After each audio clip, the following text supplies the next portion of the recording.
So pure intentions and humbling ourselves before God allow our words to be heard and responded to.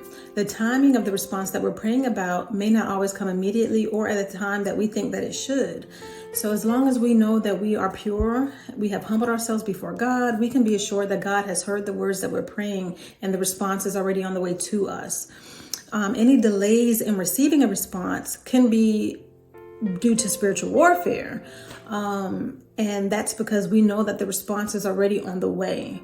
So in Daniel 10, verse 12 to 14, it says that Daniel prayed and he did not receive a response for 21 days. But the angel told him that as soon as he spoke, his words were heard by God, right? And it was heard immediately by God because his mind and his heart were set on understanding, and he had already humbled himself before God. So the delay was because the angel that was carrying the response that Daniel was praying about was tied up in spiritual warfare with the prince of the Persian kingdom. And he was tied up there trying to get through to Daniel, but he couldn't because he was stuck there. So that angel did not get free until Michael, the archangel, came and assisted him. Once he was done with that, the angel was able to then go to Daniel and give him the response that he had been praying about.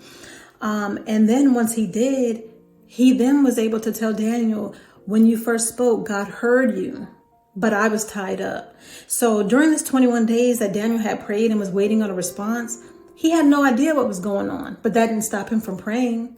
He didn't have the response that he was seeking, but it didn't stop him from praying. He continued to press in.